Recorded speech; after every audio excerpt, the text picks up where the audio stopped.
yard. Give you what you need to take news and let me views. Jared the Lagniappe. Jared the Lagniappe. What's going on, y'all? Give you what you need to take news and let me views.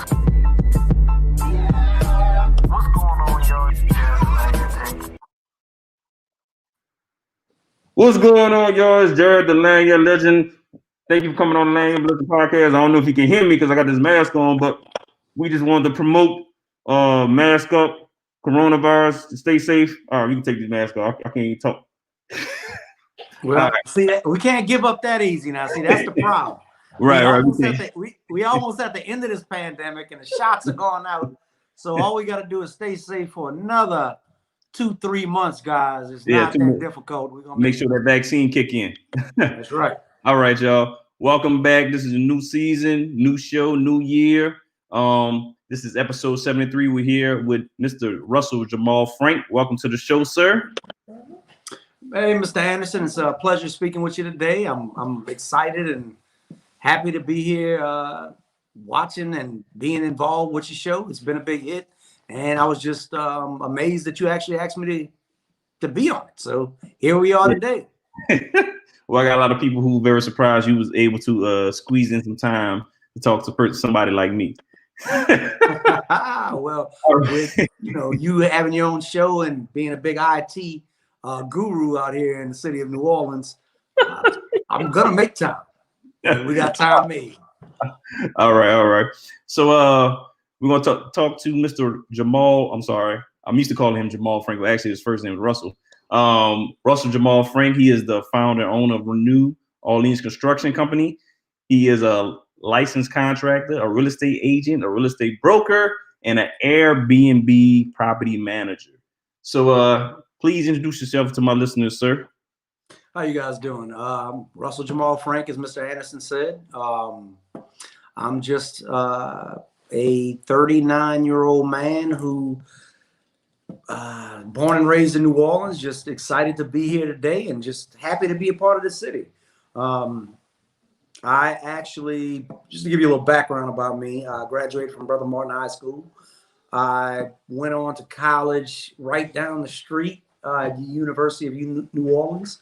Graduated from there, obtained 2 business degrees, one in business administration as well as business management. And I just got into real estate early. My parents are in real estate, so it was like an easy plan or an easy path for me to follow, and that's kind of how I ended up here. All right, cool. So can you tell people how long have you been in the real estate game? I purchased my first house in 2005. So let's say I've been purchasing houses since 2005, but I've been in the real estate game since 1999. The year I graduated from high school, I started working at the Ritz-Carlton as a valet. And at the same time, my dad was a real estate broker. And he had his own company called Russell Frank Brokers. And my mother was a real estate agent, and she was as well as a teacher. My dad also had worked for the USDA government. And I obtained my real estate license at the age of 18 within the first year of graduating from high school. Okay, that's what's up. So you 18-year-old, you real estate agent. So how did you progress going from a real estate agent? Oh, well, before you get to that, let's talk about what are the steps of becoming a real estate agent.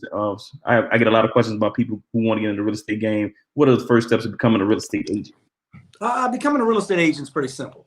Only thing you have to do is attend a real estate school, which there are 2 big ones in New Orleans, which is Donaldson Real Estate School and I want to say Real Estate Professionals.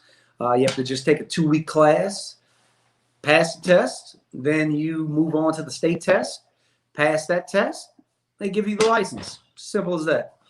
All you have to do is, it's pretty simple. Actually, it is probably one of the easiest things I've done if you want to put forth the effort to actually passing the test. It's easier than the contractor's test. It's pretty easy. It's straightforward, a lot of information there, but If you take the class, they will give you bundles of information that would be useful for the rest of your career. Tests may not be as useful, but the information you learn in class is useful. Okay. So you said there was a difference between the state and the national exam. Can you elaborate a little bit about that? Oh, wow. You've seem like you've done your homework, because I didn't even mention that. And you actually were one step ahead. So there are two portions of that PSI test. There is a national and a state test, because Louisiana actually operates on, I want to say, a different law than the rest of the nation. I think it's Napoleonic law. And we have to take specific questions that are different from the rest of the nation, because we operate on a past ruling law that I want to say a lot of states don't operate, which 49 of the states don't operate.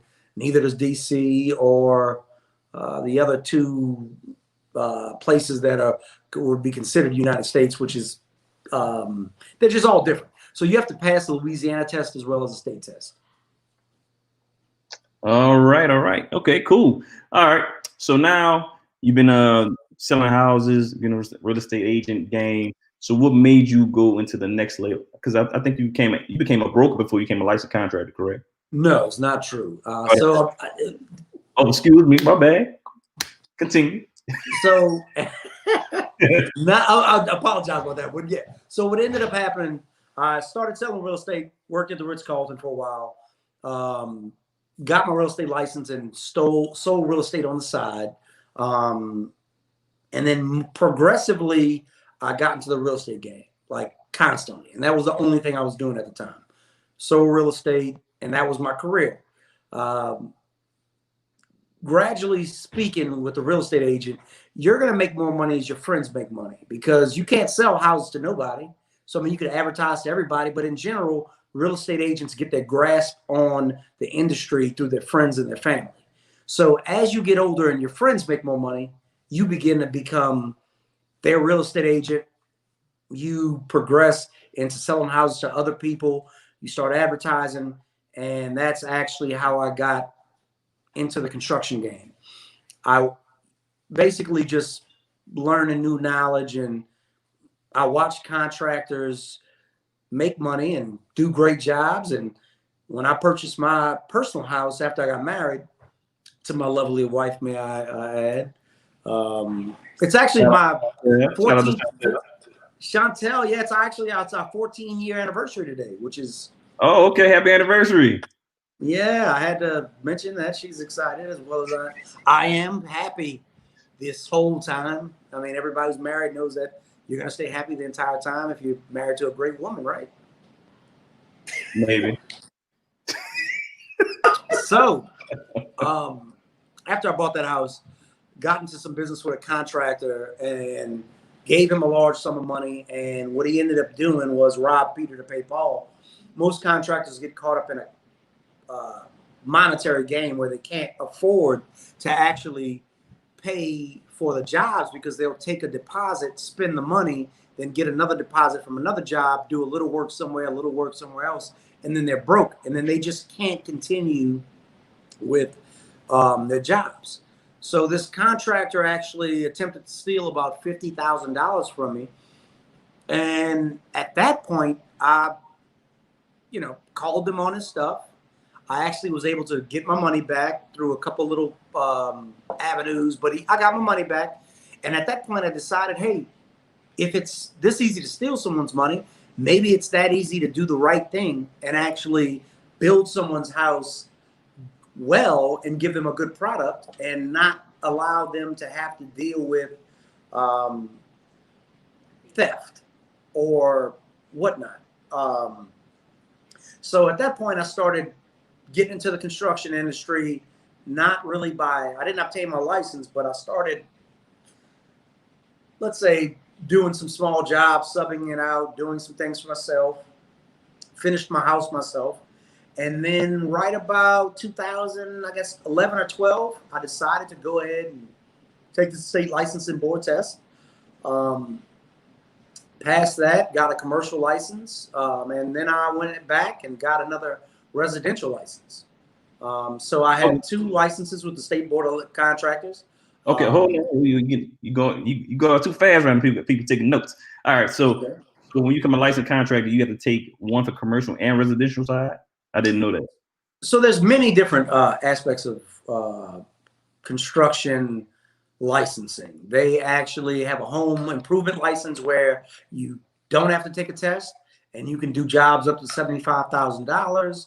You can actually get very in tune licenses such as roofing or other more specific genres where you take a small test and get those licenses. There are 7 large licenses: electrical, plumbing, AC, building, which is general construction, commercial, you'd call it, and residential. And there's a few other, but I went on to get the residential and the commercial because I figured those are the arenas I'd be working in. So I got those licenses. But you don't actually have to have those licenses to become a contractor. You can get the home improvement and do under $75,000 worth of work. So you can do that. But there's many different avenues of achieving a construction license. And there's probably over 2,000 different categories that you can actually get. But Yeah. if you're going to become a contractor, you should focus on the main 7 so you can encompass these 2,000 different avenues. So if you get the one license, you actually can do all these other different things. Okay. Oh, we got some comments coming in. Hold on, let me see. Shout out to Ryan Nowhere watching the show. Thank you. He said congratulations. I guess he was referring to your anniversary. Oh, thank you, Ryan. Congratulations on your wedding. I'm very aware you got married a couple of years ago, and congratulations to you. No, not him. He's saying congratulations to you. Oh, and I was just rebutting that by saying congratulations to him. I think I know this. Ryan didn't get married yet. Oh, all right. Oh, okay. All right. Well, a little pressure. Just a little pressure put on it. All right. I hope his girlfriend is watching. We got another question from old school Missy. Thank you for watching the show. Could you get licensed as a plumber?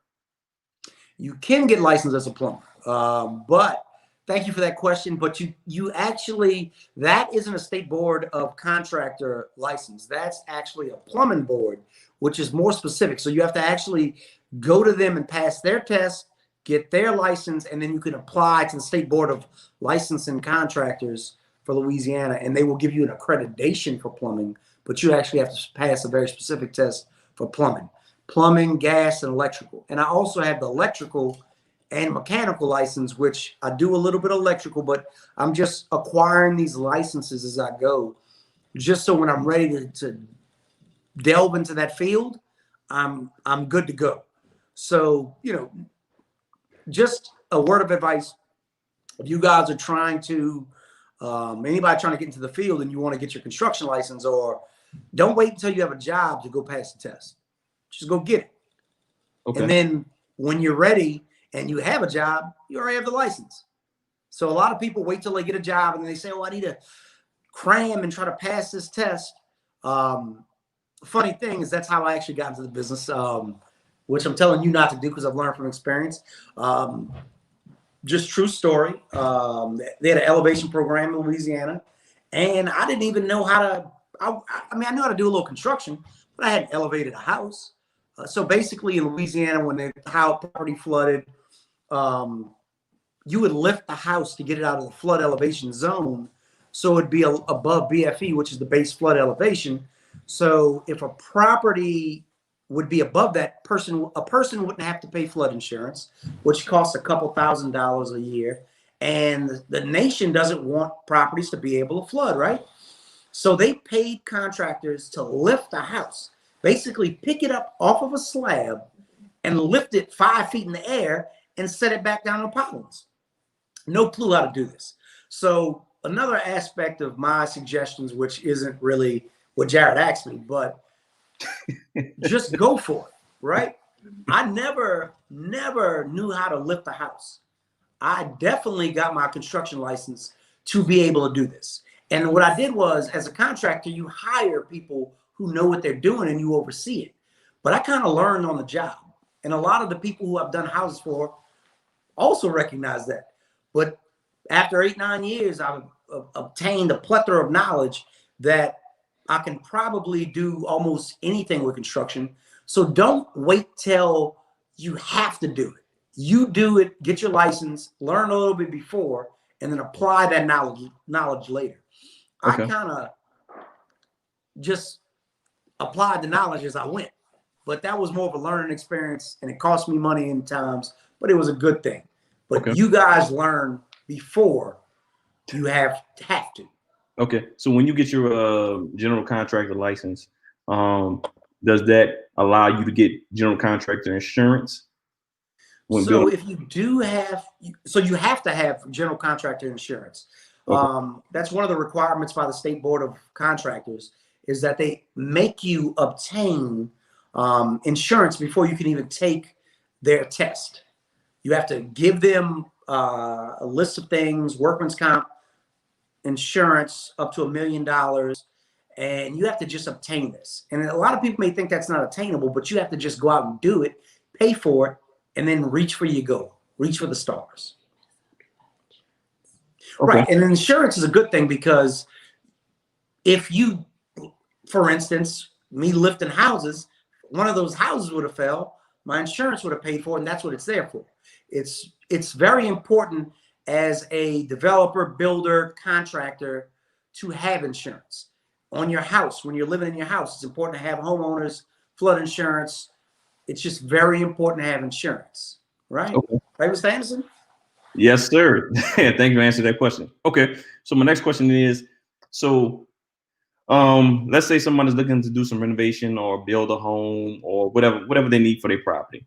How does someone gauge if a contractor is for real or they just freestyling? Like how would a consumer know that this contract is legit or not? So the best way for a contractor, for you to actually acknowledge the fact that listen to the things that he's saying, and sometimes contractors wish for the world and try to give you the world and they can't deliver. But a lot of contractors can't do that. I'm sorry. I got a little background noise in it. No problem. All right, yeah. So what I'm trying to say is,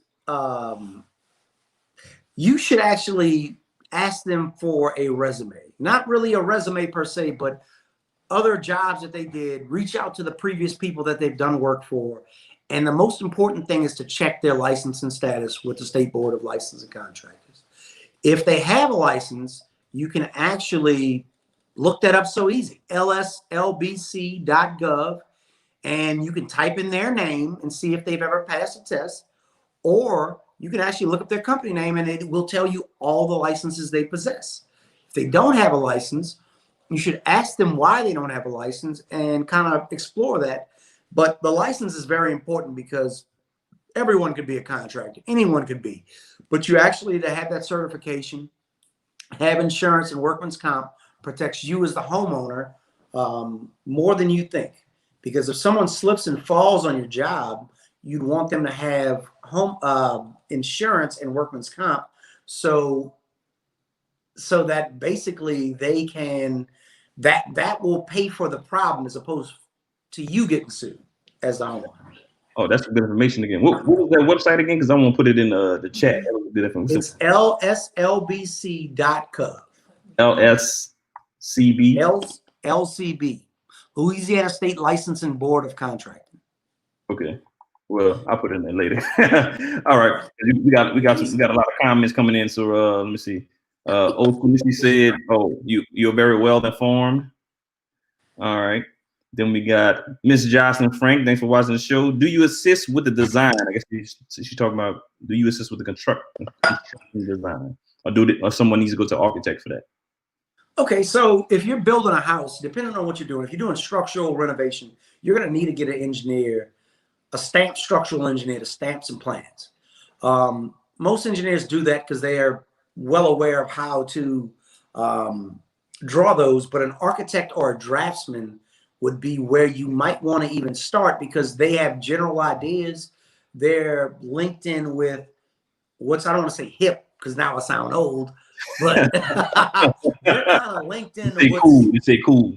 Yeah, cool. All right, thank you. Funny thing is we graduated at the same time, and you're telling me what's cool to say. So you find an architect or a draftsman, and they are the ones you go to put your plans together and draw. Now, it starts with you because you have to tell them your ideas and what you want to do. You actually might want to take 3-4 days or some hours to actually jot that down on paper until you come to what you like.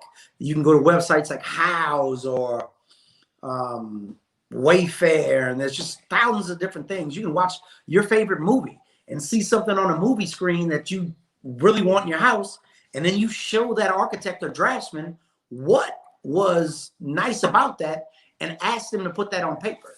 And a good architect, draftsman can put that and deliver that to you, and then you bring it to an engineer, they stamp it, and then you bring it to the contractor, or you can involve your contractor, because most contractors who've done a lot of work actually can deliver to you with an idea, but the draftsman puts it on paper. They're the people who actually, or the architect, who put it there and show it to you in a program called CAD or a different program to where you can actually visualize it and see that this is what you want. So yes, to answer your question, most contractors can assist with the build because they've seen a lot of things. So they know actually what works and what doesn't work even before you build it, because they've seen it before. But the architect and the draftsman actually deliver it and put it on paper to help you design it to where you're a contractor and even you can understand it. Okay. All right. We got a lot of comments coming in. We got more coming in. All right. Old School Missy say happy anniversary. Thank you. And I actually have 2 kids. Just mentioned on the anniversary, we had 2 kids, Jacob and Jackson, 2 great kids. I had to mention them. I do apologize. Not apologizing, but you got to give them a shout out. I understand. My oldest son wanted to come on the show. Like he was harassing me about this, so I'm gonna shout him out right now. Right. All right. Old School Missy, thank you. I'm sorry. Miss Morgan said congratulations to both of you. Proud auntie. All right. Thank you, Tobias, for watching the show. Amazing information. Thank you for this. We got Brandon Harris who says congratulations on your accomplishments. I remember driving you to Baton Rouge while you reviewed before taking your test. It's so funny because that was an awesome time because Brandon Harris, shout out to Mr. Brandon Harris and his wife Raina and their beautiful children and my goddaughter. And Brandon did drive me, and I was sitting in the class in the car reading the book while he was driving. And I'm like, slow down, like stop bouncing. I'm trying to read this book. And I did pass the test. So shout out to Brandon for helping me out. That big shout outs. All right.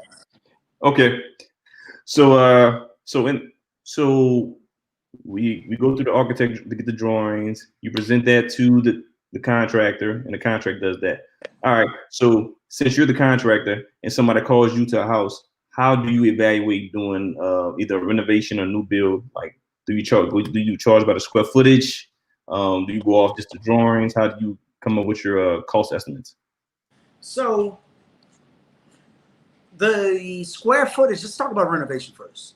Renovation is my specialty. It is, I love historic renovations. First houses I did were historic renovations. That's kind of what I do. I build in the Treme. But a cost per square foot is a kind of lame way a contractor tells you, hey, look, I'm not really evaluating your property. The cost per square foot is a good way to know what the roundabout price was previously that a contractor experienced, so he can actually tell you, hey, look, it's probably $100 a square foot, $90 a square foot for what you want, but it's not really a good evaluation of what exactly you want. A contractor needs to go into the project detailed and should be able to formulate a price for what you need to do. But a contractor's got to know all the information. Most people, when they get into projects, it's hard for them because they want one thing, which is gold, but they always say, but I want the price to be low. And that's everybody, because I do the same thing.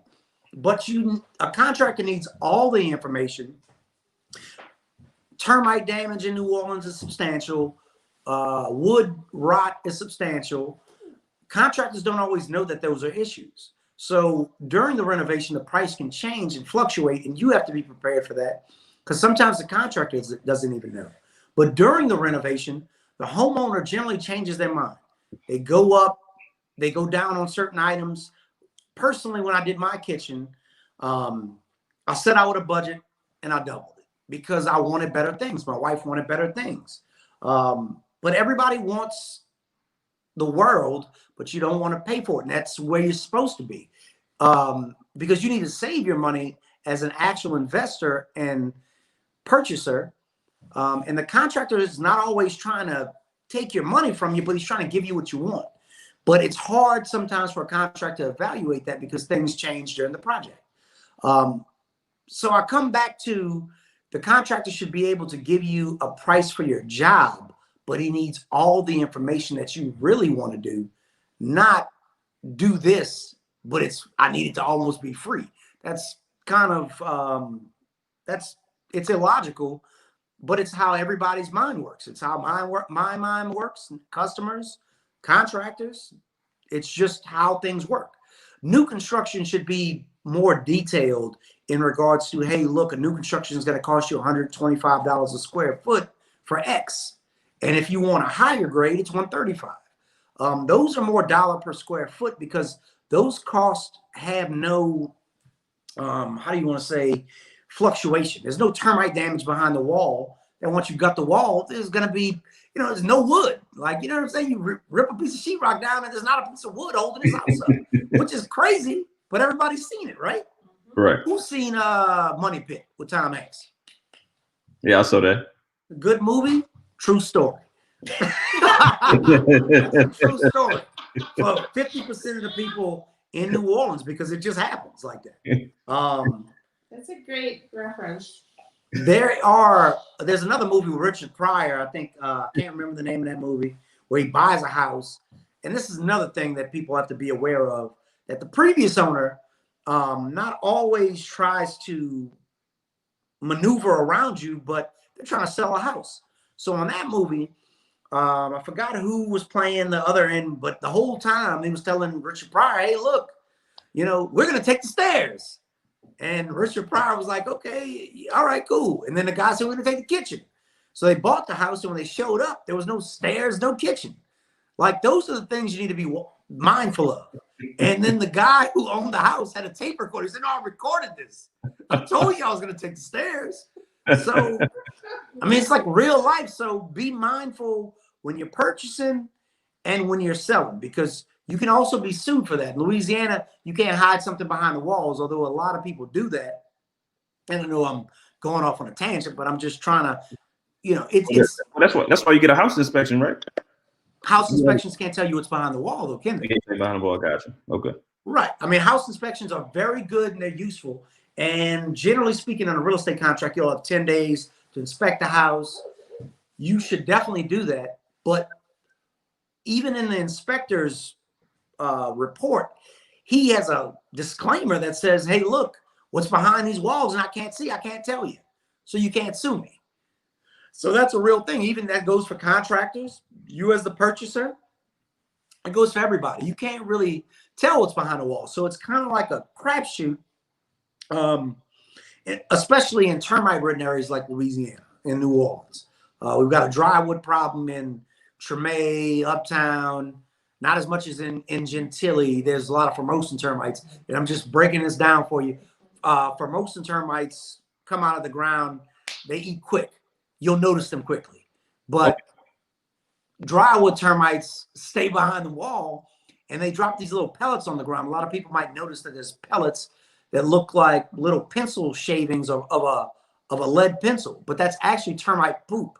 And when you see that, that's actually termite drywoods, and those are a big problem in New Orleans, which makes it difficult for inspectors, homeowners, and contractors to even evaluate the fact that the wood is terrible behind it because they eat so slow, and it could take 50 years for it to show damage.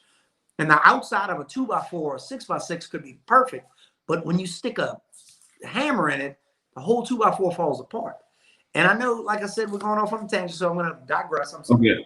All right, good. Yeah, we got more comments coming in. I can't even get to my question because we're getting so many comments. All right, we got Rashad Haynes. What's up? What's up? Great information. Shout out What's to up, Rashad. Mr. Haynes? How you doing today? All right. We got Mr. Tommy Smith. Is there a rule of thumb that lets you approximate the value increase of your home after a renovation? I guess what he was trying to say. So, Mr. Tommy, there's no real room of thumb because it totally depends on the area that you're actually purchasing in. Because if a house is valued at $1 million, we're just using that number. That's a high number. After a renovation, if you paid $450,000, you paid $250 to a contractor, you've got $350,000 room in there. So that's what's that? 33% profit on that. If you're buying a house for $100,000 and you're paying a contractor $20,000, it's going to be worth $150,000. There's about $30,000 profit on that, and that's a little bit less than 33%, maybe 25% profit. But there's no rule of thumb because there's no percentage because it's all about your homework and about how much you're involved in keeping the price down. Maybe not even that, or putting the right aesthetics in the house and the right finishes that may cost a little more money, but it'll get you more money in the long run, right? So it's all about your homework and how much you actually put it in the right direction for it to be worth more money. There's never any rhyme or reason to it because some people build houses and lose money. Some people build houses and make more than people expected. General rule of thumb is a house will double in value every 10 years. New Orleans has kind of been an anomaly out of that number because we haven't really increased in value that much. But since Katrina, we're going to call it PK post, or if you say PK pre, but we're going to call it post. Houses have doubled in value pretty much essentially every 10 years.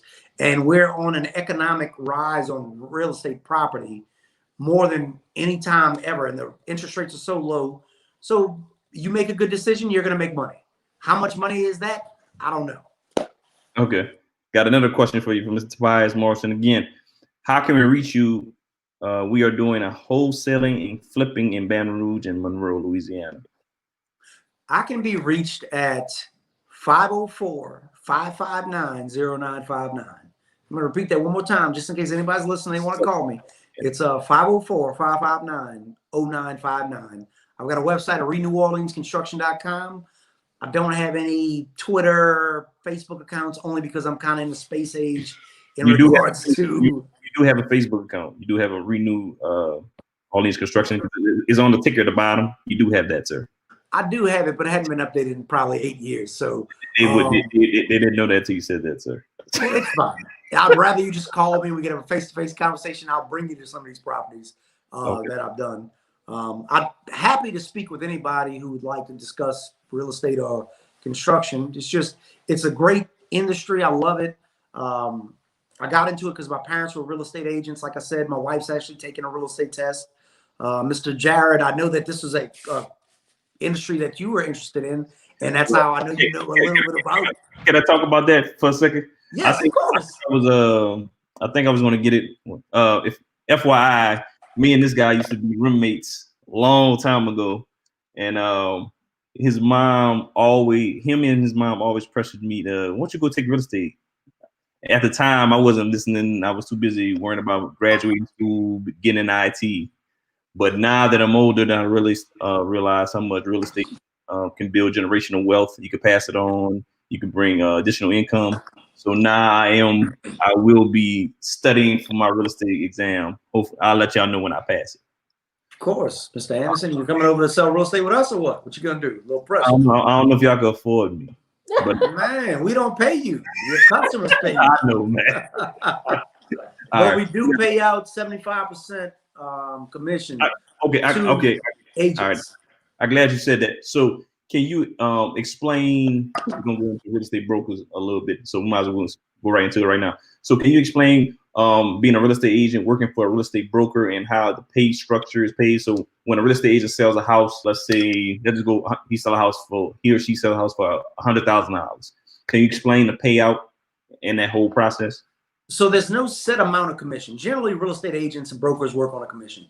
All deals are gone through the broker because in Louisiana, all contracts, sales actually are signed with the brokerage company, and you as an agent represent the broker.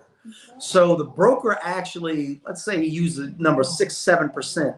We're going to use 6% just to be safe. That's about an average. But there's no set commission. You as the agent and broker set what you're going to sign this contract for and how much you're going to sell it for. So if you sell a house, let's say for $100,000, like you said, Mr. Anderson, you're going to sign a contract for 6%. You're going to list the house. Another agent brings you a deal and they sell the house.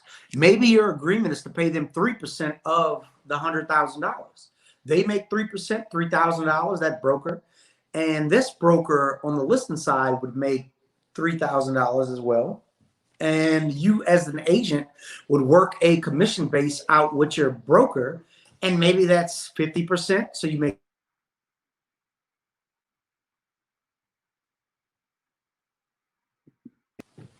You on mute? Go ahead. I got it.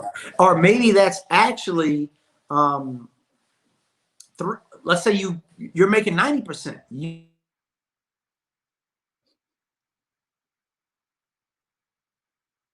You still on mute. You still on mute.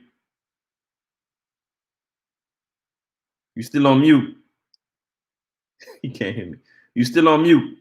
You still on mute. There you go. You still on mute. Say something. You still on mute. Hit it again.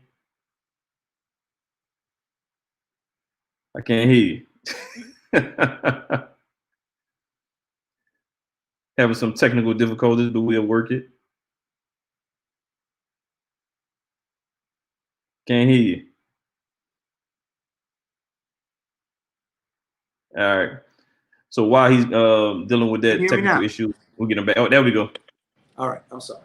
Right. I actually use a phone to do this interview, and it seems like a few people are calling and texting. Right. But as I was saying, it's whatever you negotiate.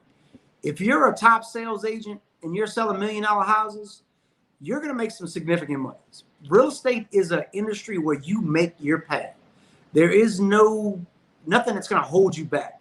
If you really want to make money in real estate, you can make the sky's the limit. And the beautiful thing is you make your own schedule. You see your clients when you want to, and you work for yourself. That is what the beauty is.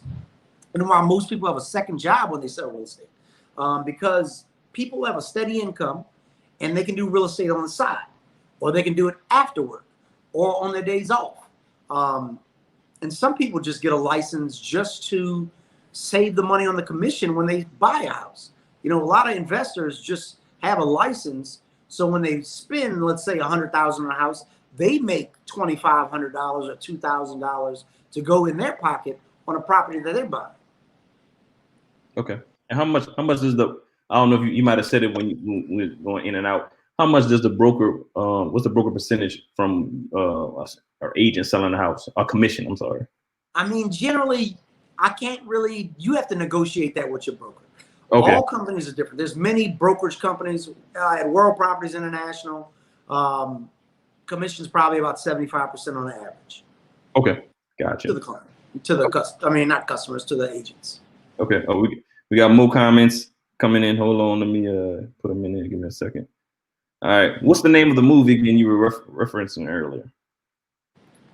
Was it the Money Pit? There was a movie called Money Pit, and then there was another movie with Richard Pryor, and I want to say Stacey Dash was the daughter, but I don't remember the name of the movie. I can look that up, and I'll send a text to you when I figure that out. Or Jared will post that on his website. Yeah, I'll post it. I said it in the comments. The Money Pit. All right. This is Darren Osborne. What's up, fellow brother Martin Crusader? What's up? He said the BM what's happening. What's up, Darren? Mr. Tommy Smith. He has another question. How valuable are services like virtual touring to selling a home faster whenever he gets back? What? Okay. I guess he's talking about the virtual touring. Does that I think, sell a home faster to you, in your humble opinion? I mean, the virtual tours are important for people to actually get the advertisement to come out and see a house. But even with COVID, I don't know that many people that are actually purchasing houses sight unseen unless you're out of state. A lot of investors don't do that because they're going to come down and learn about their property if they're out of state. And if you're local, you're going to go see a house. But the virtual touring is important because you want people to get an idea of what the property is. I mean, you're just advertising, right? So you're selling Coke, you're Coca-Cola, you're going to actually have the Coke in the screen all the whole time, and it's going to be the most tastiest thing you've ever tasted, right? It's going to make your mouth, it's going to drip water. It's going to drip out of your mouth.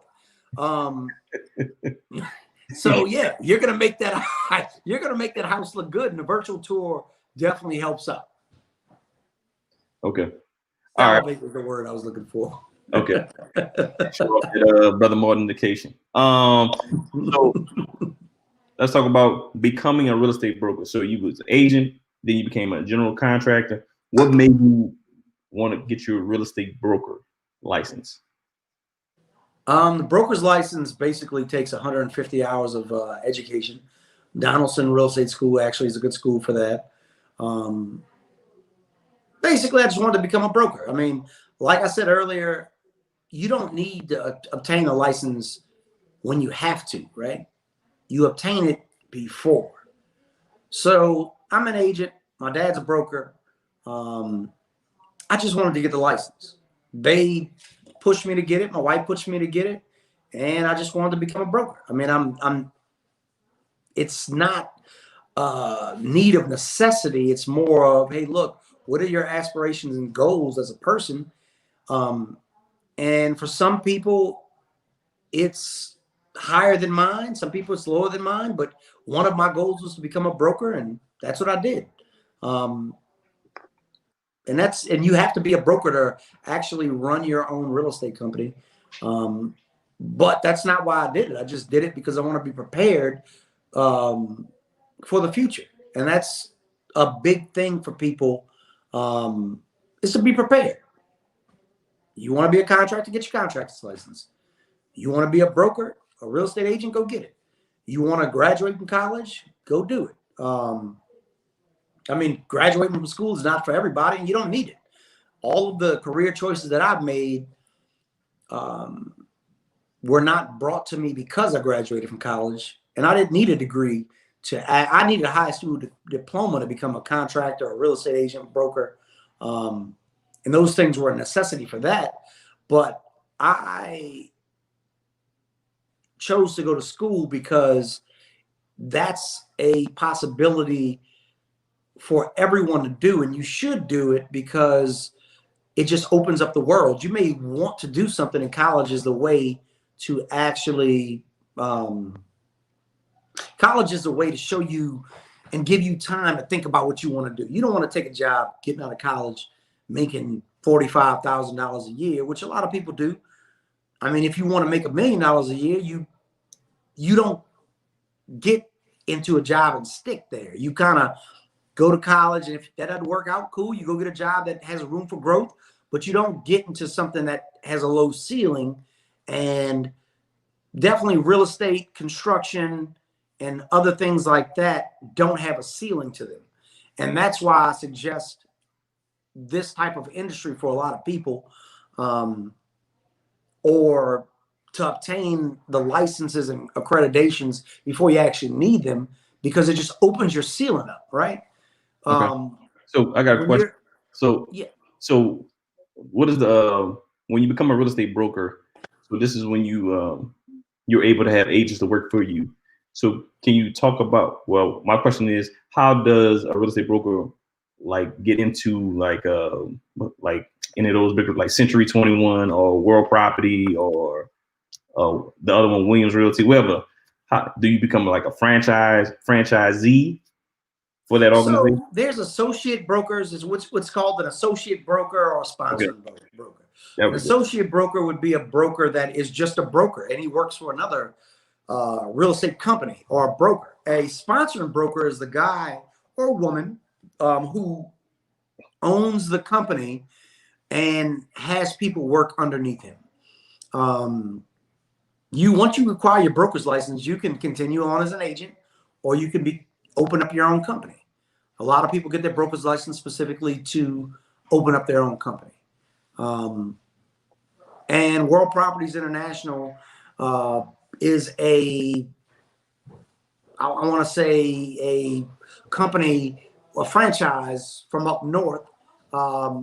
Century 21, like you're saying, or companies that are purchased, you actually purchase into their game plan to buy their brand.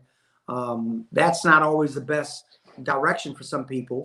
Real estate's about who you are and your relationships. And at World Properties International, we make good relationships and we service the customer the best. That was a plug. okay. Okay. All right. Now I'm going to go to some of my favorite questions. All right. So since you are a real estate agent, broker, and a contractor, I'm gonna give you three questions about it. So as a real estate agent, what was your best and worst closing of a house?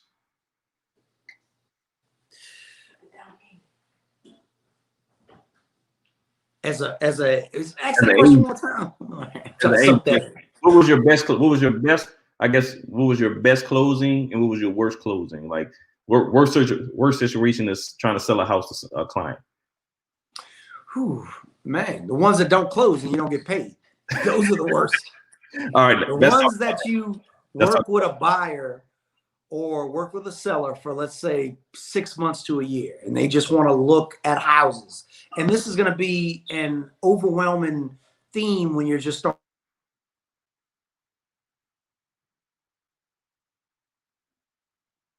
Yeah, you unmute again. Can you hear me now? Yeah, I got it. All right. So that's going to be an overwhelming theme of real estate, because as a new agent, you're going to have people who just constantly look and they're not ready to pull the trigger. And the ones that don't close are the worst financially. But helping the purchaser are the best.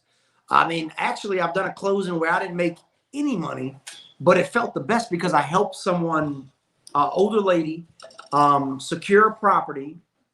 She bought it, and she was a first-time home buyer at 65 years old. And it was an awesome feeling because she actually never had owned much in her life. And I worked with her for free and got her in this program. And even when I discovered I wasn't going to get paid, I continued to work with her and made sure I facilitated this deal the best for her, because it just felt good. It made, it warmed your heart up. I'm not going to call myself the Grinch, but it felt like my heart grew 3 times, when she bought that house. And when she stepped into it, she said, "This is mine." And those are the heartwarming feelings as a real estate agent that you get when your customers successfully do something like that. It just feels good, But financially, if you work with somebody for a year, if you did 20 customers like that and you didn't have another job and nobody closed the house, you don't get paid. You're probably going to get ran off of real estate. And you're going to go get a regular job. So you have to kind of balance that. What's important is helping people. But what's good for you is to make money. That's why you sell real estate, right? But you want to help people. So it's a lot of different aspects of this business, because it's not always monetary. When you renovate a house and you see your customer's face when they walk into the house and they move in and you go visit them, and they're like, "Yeah, this is an awesome house." And they feel good, you feel better. So like I said, it's not always a monetary thing, because it's a beautiful thing to watch. It's like when your baby's born, right? When your baby comes out, you may be nervous while the process is going, but when he comes out, or she, you just like, wow, it's the most awesome thing in the world. And it's kind of how construction and real estate is. When you watch somebody have their egg and then they cash that egg in, it feels good. you know, all around for everybody. Okay. All right. Second worst experience. I Went thought to a closing about a month ago, Go ahead. and we had somebody coughing in the room. They didn't even have a mask on, but they were coughing on us. It was pretty creepy.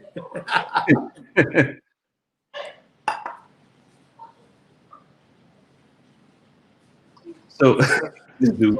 All right. So now I'm about to ask you about being a contractor. So what was the worst mistake you made as a contractor, and how did you come back from that? Ooh. Worst mistake as a contractor. Wow, that's a tough question. And I really don't know how to answer that, because every day in construction is a good day and every day is a bad day, because you learn so much, and there's so much you don't know. And every house I do, I learn so much. I can't say any day's terrible, but going back to building my house when I didn't know anything and I put things in, what I want to say is the worst thing about it being in construction is you shortchange yourself. Sometimes you don't actually, you let your financial restraints hold you back. And sometimes that's not what you should do. You should kind of blossom yourself out like a flower that's growing through the weeds, right? You just really want to outshine yourself, because if you let your financial restraints hold you back, you'll never do anything. So when I built my first house, I put small trim just because I was trying to make it small, everything. And I did what I had to do. But I renovated this house twice. And I spent not double the money, but probably 1.75 times the money. I renovated a bathroom 5 times, because every time I kind of shortchanged myself. And that's kind of the worst thing you could do in construction, I think, is to try to take your time and low ball what you're trying to do. Spend the money, get it done right the first time so you never have to do it again. Once you do that, you are able to save that money for the future to do another project or do something else. But if you're constantly in an evolution of, hey, I want to save money, I want to do this, it's not really the proper thing to do. That's just my opinion. And I've watched a lot of people go down that path and have to renovate houses 2 times, 3 times. And it's just not really the right move. And that's an overall experience. It's not really the worst day, but that's just like a constant day. Okay. All right. That's a good answer. I like that. All right. So let me ask you this. What was the moment that you knew that New Orleans Construction was going to be a successful company? Ooh, and that's another difficult question, because success is kind of like, right? It's on what you think, right? Success can't be quantified or with the amount of money that you make, or it can't be quantified with the beauty of something, right? It's how you feel about it. If you're going outside and you're trying to break a piece of metal, a big 5-inch piece of metal, and you make a dent in it, hey, I'm gonna call that a successful day, because to dent some metal is difficult, right? But if you want to break it and you never break it, you may never deem yourself successful. If you want to make $1 million and you made $1 million, that's success, because that's what you wanted to do. If you just wanted to get up and rest for 3 days because your body needed a rest, and that's what you were able to do, your kids didn't aggravate you, come into bed, elbowing you in the face, maybe punch you in the stomach, that, those are successful days. If that didn't happen, and that's not what you wanted to happen, right? So success is hard to be measured. Okay. But the day I knew is when I came up with my logo, and that was before anything even happened, right? I decided on a crawfish because I'm from New Orleans, like crawfish. I put a hammer in a crawfish's hand, and I got a contract of crawfish, right? And he's holding up a house. And the crazy thing is, that's the day I knew it was going to be successful, because I felt like a success when I came up with that logo. Now, that didn't bring me any money, and that didn't bring me anything. That just made me feel good about what I was doing. And I just built from there. And I'm not saying I built anything more positive or more beneficial than anybody else or less, but I felt successful that day. And I've been building on that. So when you're doing your thing, you've got to feel successful. Because if you always feel like a failure, hey, you're going to be a failure. You know, no matter what, no matter how much money you make, how many houses you flip, no matter how many things you do, you're always going to feel like a failure because that's what you feel. But if you feel like a success, it generally happens. And, you know, success within your family is another important thing because you've got to be able to love yourself and the people around you. And that might be one of the most important things: success with your family, loved ones, kids, wife, husband, parents, whatever, because those are important things. I think that those are probably more important things than the monetary aspect. But like I said, for my construction company, just this silly little logo right here, right? Little man with a crawfish right there. Look at that. If you can see it. You gotta come over some more. There we go. I got it. Right. That was what made me feel successful. Okay. And it took me a few days to come up with this, maybe even months. And I redid this logo many times. And when I came up with that, I felt successful. So I guess that I feel good now about it. And Jared, you've been interviewing me, but I just had a question to you. When did you feel like success hit you?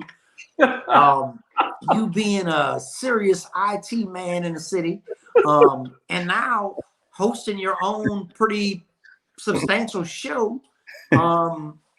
When did you feel like that? I mean, this is a real question. So the interviewee become the interviewer. No problem. I can answer that question. I felt successful when I realized that I was doing multiple things in different industries, being an IT person, being a professor at a community college at Delgado, and running my own company, doing this podcasting and IT work on the side. And people recognize me like, hey, I seen your video when I walked through the city one time. You the Lagniappe guy? Oh, wow. So I like, yeah. So the word's getting out, and I get a lot of positive feedback. So the whole point for me creating this platform is to interview people like you, so people that look like us know that we're in the city and that we can keep the money in the community and how rising and let her know that we don't always have to go outside our community. We can keep within and do business. Excuse me. So hey, that was a good answer. I didn't realize actually that you were a professor at Delgado. That's pretty real. I didn't realize that. I know you had an IT guru, I want to shout out to Mr. Jared Anderson for that. That's serious. That's real. All right. So can I go back to that question now? And actually, we want to send a shout out to your wife, who's actually a frontline worker, who helps out, and she's in the community as well. So you guys are giving back, and I just wanted to say thank you for who you are and who your wife is, and your two beautiful kids. Thank you. Same to you. Same to your wife, being on the front lines as well, working in the industry. We're lucky gentlemen to be married to such successful, beautiful women. We are. All right. So my next question is, we go right into it. So, how is your work-life balance maintaining? We didn't even get into Airbnb properties, but we'll talk about that after this. Being a real estate agent, being a broker, managing your construction business, and being an Airbnb property manager. How do you balance all that and being married with kids? Oh man, it's tough. That's probably, like I said, that's the matter of where you feel successful, right? Because if monetary gain is the only thing that you're after, your family life is probably going to suffer. So it's hard finding that balance to actually make as much money as you want to make, and as well as giving out as much love as you can give to your family and accepting their love, right? So it's a hard balance. Nobody really knows the answer because nobody's life is perfect. Everybody fights with their wives and their husbands. You fight with your kids. They don't listen, but everybody loves each other, right? So it's just a hard balance to actually, there's no right answer to that question. I try not to work too late, but I work as much as I have to. If I have to work hard, I work hard. If I can take a break and work hard on the family, that's what I do. So there's really no answer to that question. But I do work as hard as I can to make as much monetary wealth I can for my family, as well as try to extend as much time as I can with them as well. Okay, cool. That's a good answer. All right, so let's talk about your other business expertise. Airbnb property manager. You want to elaborate on that? Yeah. So short-term rental is a short-term rental is a good avenue for people to actually make money. So what I do is I'm actually a short-term rental manager because I'm a real estate agent. And what I do is, I apologize about that. I had a little child problem back there. So I actually, ask me that question again. I lost my train of thought. I'm sorry. Can you talk about your Airbnb property manager, short term? Please. I'm sorry. Owner. I understand. Hey, it's COVID. Kids at home all the time. Ain't nothing new. Can you talk about your experience being an Airbnb property manager? So, as an Airbnb property manager, it's a beautiful thing. It's an easy way for people who own property to make money within the law. The city of New Orleans actually has a lot of rules and regulations about. The city of New Orleans actually has a lot of rules and regulations about. About short-term rental and the rules that you have to follow. You actually have to follow these rules because the city is pretty serious. But as a manager, it's a great experience. We get to meet a lot of people that are not from the city. You are really throwing me off. Good. That's my point. Change the topic. Don't worry about it. Stay focused. I'm trying to. So it's my little dog right here. Just throw that out there. So short-term rental is just it's an awesome industry that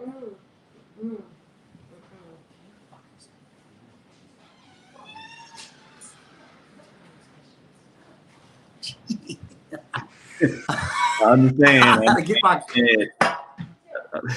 I understand. Dude, this is difficult, but can you please move, Jacob? So Airbnb is actually a great avenue to make money. I'm a property manager. So what I will do is, as a real estate agent, I'll list your property on short-term rental websites, and then I manage them. And I try to make you more money than you'd make on a monthly rate.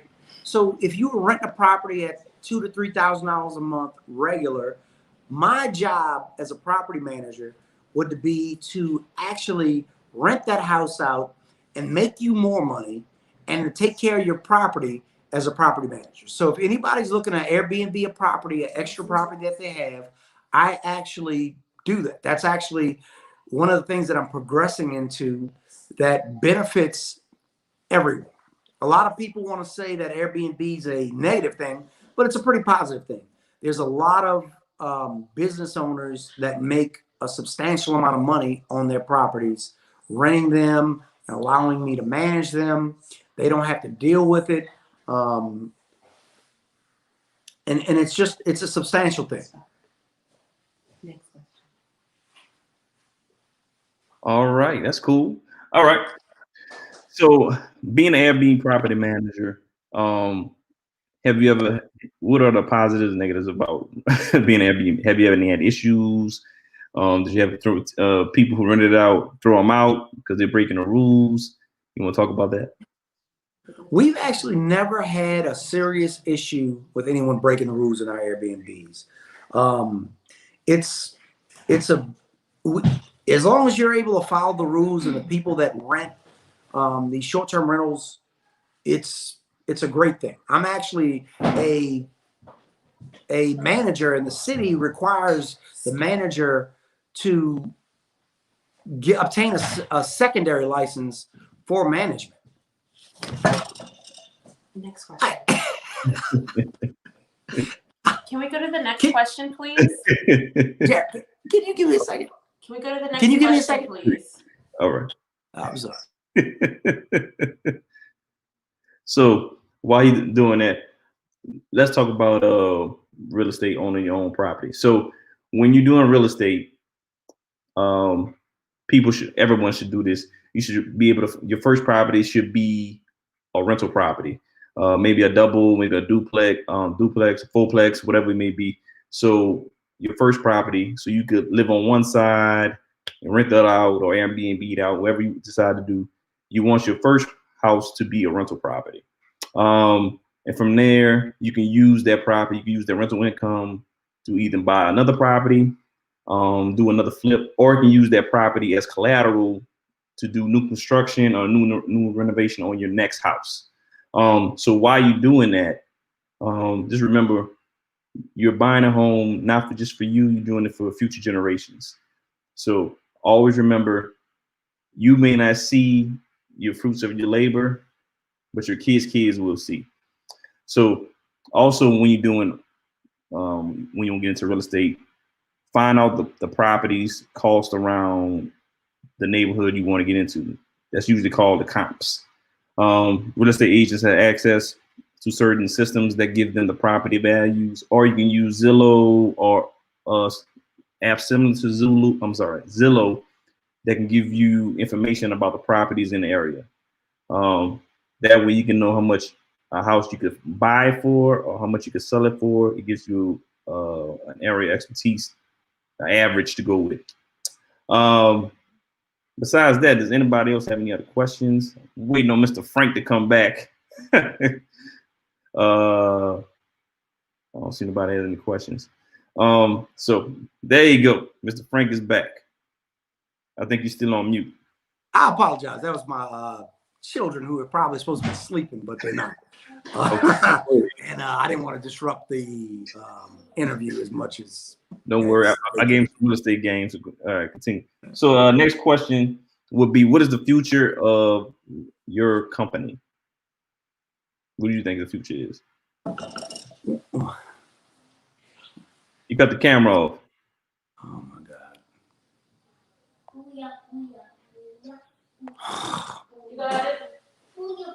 All right. There you go. Jared, I am very apologetic about this. I got kids, bro. I understand. That's why I lock the room when I'm doing a podcast. I tried to hang out in my den, and but they won't stay upstairs. Ask me that one more time, please, sir. This is the last question. No, we got more. We got more. All right. Well, what do you see the future of your Renew Orleans construction company?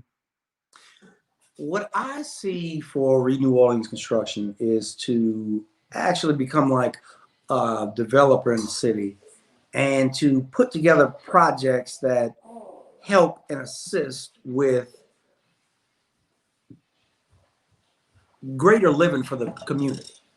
I try to stay focused in the Treme, not only because it's actually the first historically neighborhood that Black people could actually own property in America, which is crazy that this is actually in the city of New Orleans and no one even knows about it, because I attended Brother Martin High School, UNO, sold real estate, and this is information that I didn't even know, that Treme was the first neighborhood Black people could own properties that were free, people of color. And it's a beautiful neighborhood. It's right outside the French Quarter. And the great thing is, what I see myself doing is helping the community own properties, helping grow home ownership to an all-time high in our community. Honestly, that wasn't really my focus when I got into real estate. My focus was actually just to have a career. I just want to pay my bills. I want to be able to pay my car note and pay for cable. Cox cable is expensive. I never realized it was so expensive until I was paying it. Actually, when we were staying together, we had a Cox bill and I think you still owe me like $150 on that bill. But we're not really gonna even discuss that at the present moment. But when I got into real estate, I wanted to pay that bill off because you didn't pay me for it. But it's just it's real. Like I just really wanted to get into this business to make money. And then when I had kids, I wanted to make money for my kids. I wanted to be able to send them to nice schools. I wanted to be able to provide for them, you know, what my parents tried to provide for me.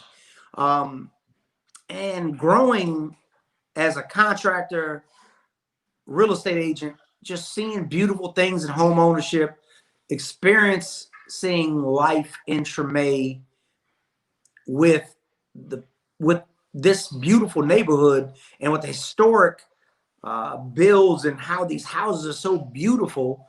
I just really want to, I see my company helping with home ownership.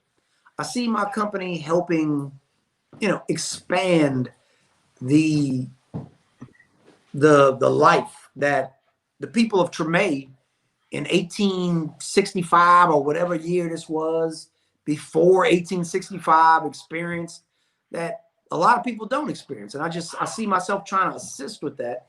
And at the same time, make a monetary advance on other projects that I do. But my goal is actually to do these two things. I need to make money, which everybody needs to do. And I want to make home ownership like a easy possibility for a lot of people. Okay. All right. We got some a lot of other comments coming in. We got Mr. Lou Scott, another fellow brother Mormon Crusader. What's up, Mr. Scott? He was saying Moving was the name of the other Richard Pryor movie. I like somebody did that research. Thank you, Mr. Lou Scott. I appreciate that info. Salivate. I don't know what that's for.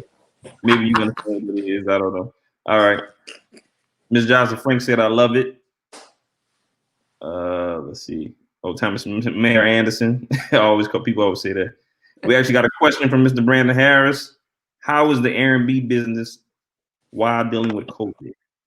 So COVID's a funny thing.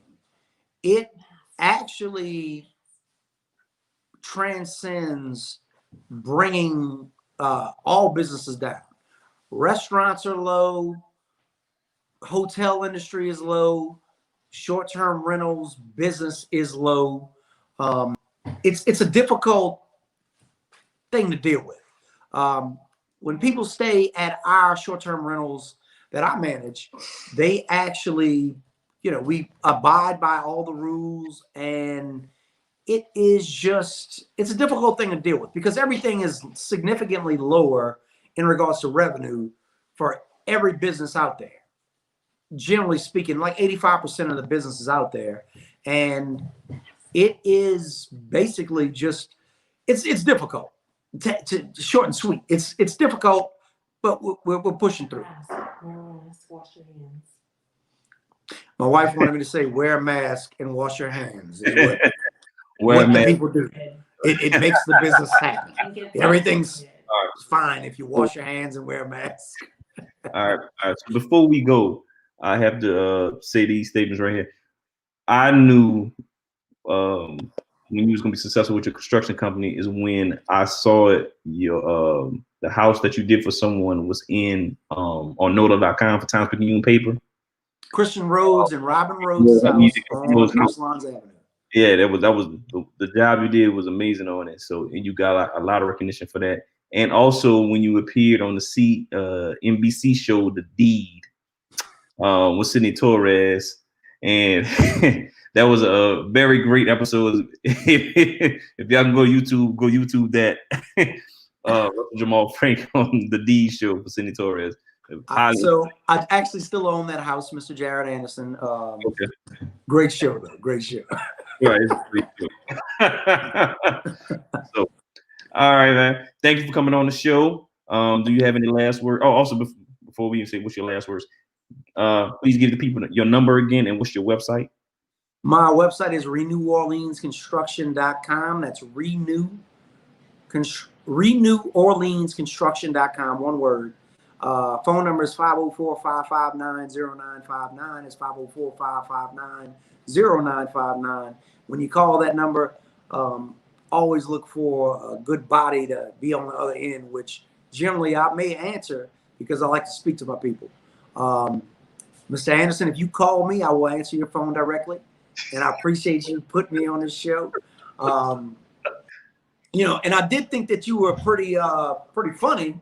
I watched other episodes that you were hosting, and you know, maybe we need to do something together and try to put some kind of like little big comedy, maybe like a comedy flu together, because it is contagious. Right. Maybe we'll do a comedy showcase virtually. Maybe we can put something together and get that done. Okay, comedy flu. It's contagious. Yeah, let's do this. Yeah, that's comedy flu is contagious. Let's put on a comedy show. All right. All right. That was so unenthusiastic, man. I'm trying to work with you here, and you just like, yeah, we're gonna do this. It's time. Character. All right. Thanks for coming on the show. I appreciate you. Remember again, that's New Orleans Construction. You can hit him up on Facebook and on his website. He gave you his number already. Also remember, like, share, follow us. Lagniappe Legends on all platforms. Again, you can watch this replay if you came in late. You can also look at it YouTube, Facebook, Twitter, all our handles. Wait, Mr. Frank. Mr. Anderson, I apologize, but you bringing up that house on Ursulines that I did for Mr. Rhodes and his wife, Robin, that's actually the first house that I did in Treme. And it was, just give everybody a little recap. That house was the first property owned in the Treme that's been passed on by people of color since 1863 by professionals. And it was one of the cornerstones, or basically it was a beautiful house that just been falling apart and dilapidated. And Mr. Rhodes and Miss Guzman, Miss Rhodes, purchased that house and bestowed upon me the opportunity to restore it. And it's the reason why I fell in love with the neighborhood. That neighborhood's been changing over time. And I mean, I can't say enough about this neighborhood. Like I said, just anybody who's following it, look up Treme. A lot of people know it because it's the birthplace of jazz, but it's really the cornerstone of where Black home ownership started in America.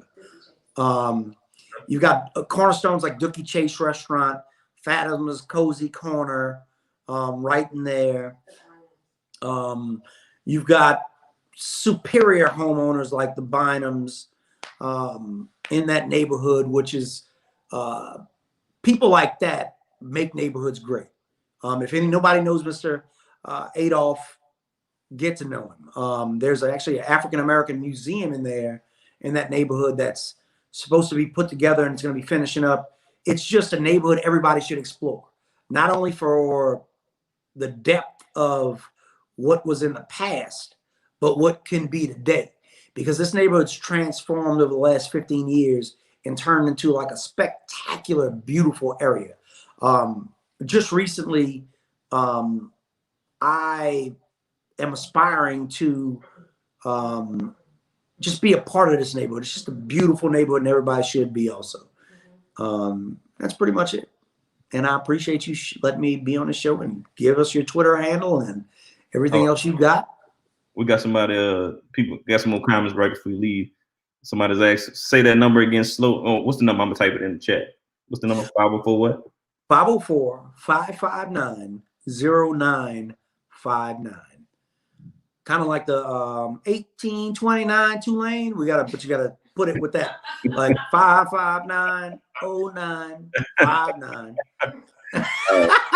We got everybody knows that commercial. I'm sorry. We got Mr. Jared Adams saying, "Great show, gents." Mr. Jared, Clubber Lang on him. Right. He said, "What he said? Construction and comedy flu. You are a Renaissance man, Jamal." Who said that? Christian Johnson. Jared Adams. Let's see. Mr. Lou Scott said, "Tell us a little bit more about Treme." I think Jamal gave us a lot of history. I didn't even know he knew that much history.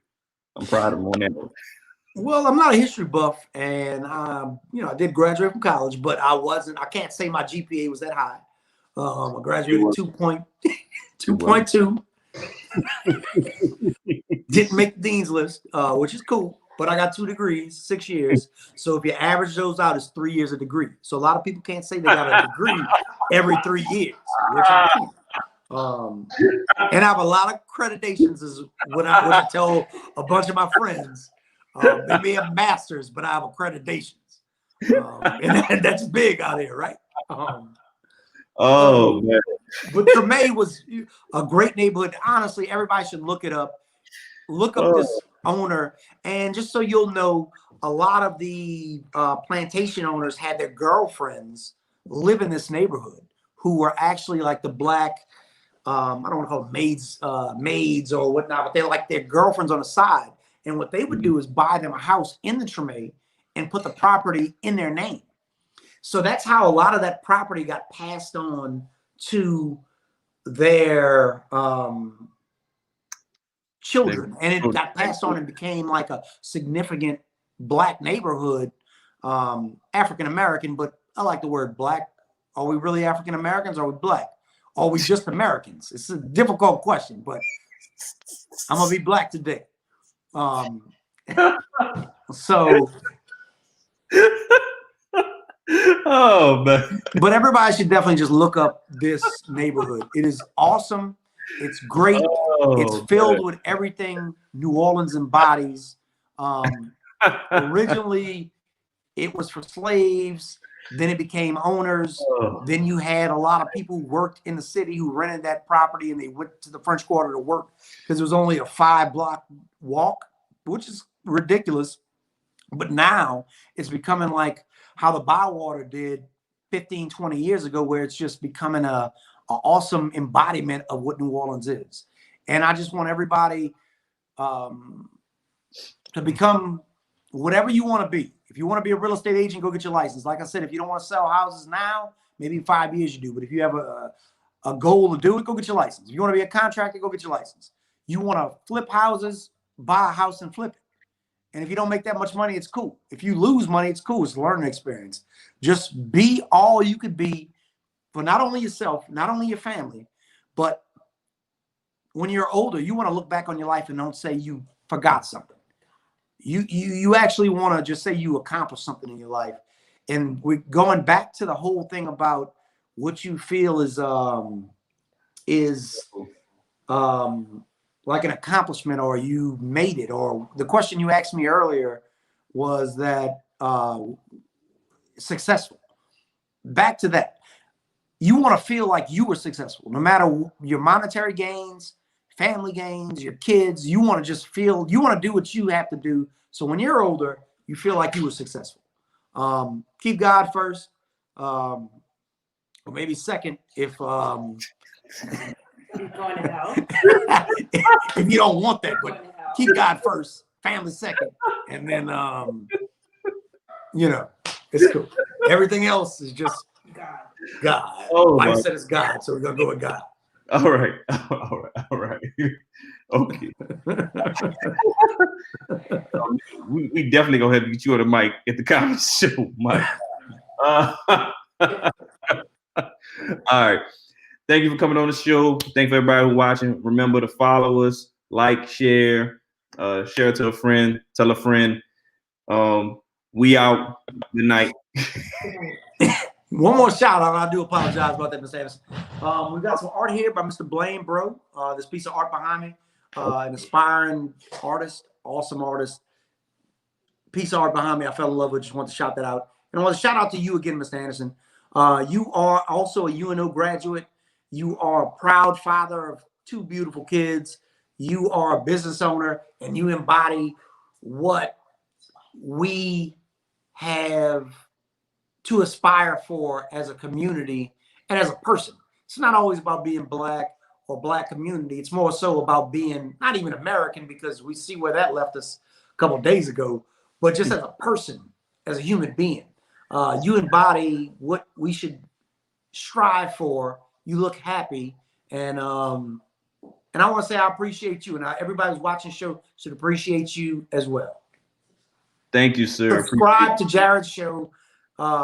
He's on episode 75, YouTube, episode 73. This is 73. Twitter. How many? 73, 75. You filmed them. This is This is live, so I guess you didn't go 75. So, but subscribe to Jared Anderson. He is a great person on top of him being a funny host and a great showman, because I didn't think that we were going to be able to do the show for an hour and 23 minutes, and he led me down the right path. And now I feel good about what we did. Hour and 25 minutes in. All right. Thank you, sir. Everybody else, good night.